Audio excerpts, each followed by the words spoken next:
Section 2. You will hear a man giving a talk to new members of a wildlife club in the south of England.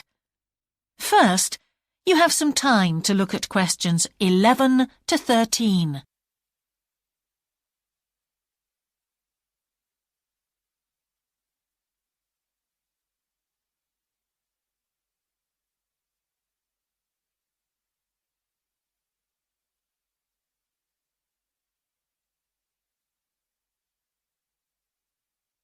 Now listen carefully and answer questions 11 to 13.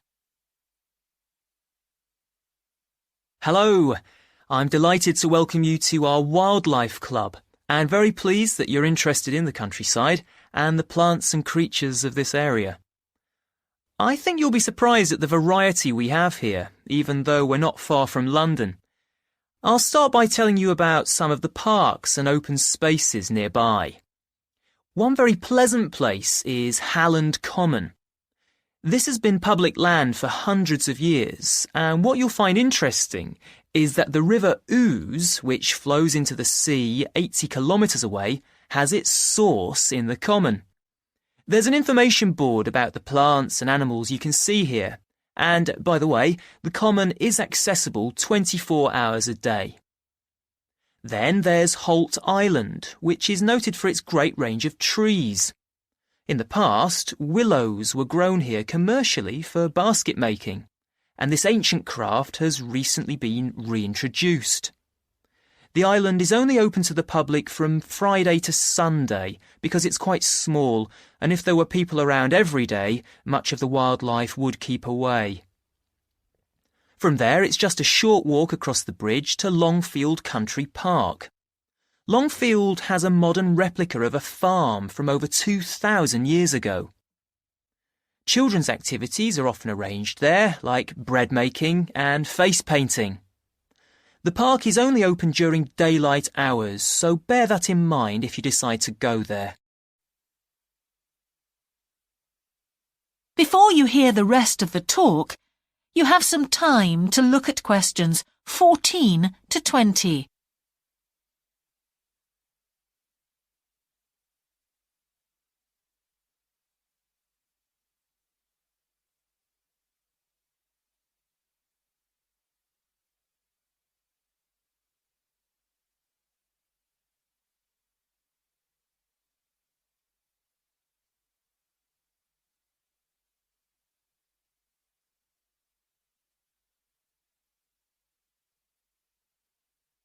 Now listen and answer questions 14 to 20. Longfield Park has a programme of activities throughout the year, and to give you a sample, this is what's happening in the next few days. On Monday, you can learn about herbs and how they've been used over the centuries. You'll start with a tour of our herb garden, practice the technique of using them as colour dyes for cloth, and listen to an illustrated talk about their use in cooking and medicine. Then on Wednesday, you can join local experts to discover the variety of insects and birds that appear in the evening. We keep to a small number of people in the group, so if you want to go, you'll need to phone the park ranger a few days ahead. There's a small charge which you should pay when you turn up. I'm sure you're all keen to help with the practical task of looking after the park, so on Saturday you can join a working party. You'll have a choice of all sorts of activities, from planting hedges to picking up litter, so you'll be able to change from one to another when you feel like it.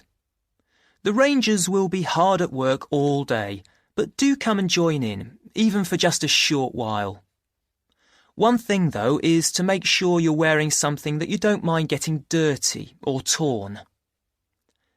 And finally, I'd like to tell you about our new wildlife area, Hinchingbrook Park, which will be opened to the public next month. This slide doesn't really indicate how big it is, but anyway, you can see the two gates into the park and the main paths. As you can see, there's a lake in the northwest of the park with a bird hide to the west of it at the end of a path. so it'll be a nice, quiet place for watching the birds on the lake. Fairly close to where refreshments are available, there's a dog walking area in the southern part of the park, leading off from the path. And if you just want to sit and relax, you can go to the flower garden. That's the circular area on the map, surrounded by paths. And finally, there's a wooded area in the western section of the park, between two paths. OK, that's enough from me, so let's get on and have a look.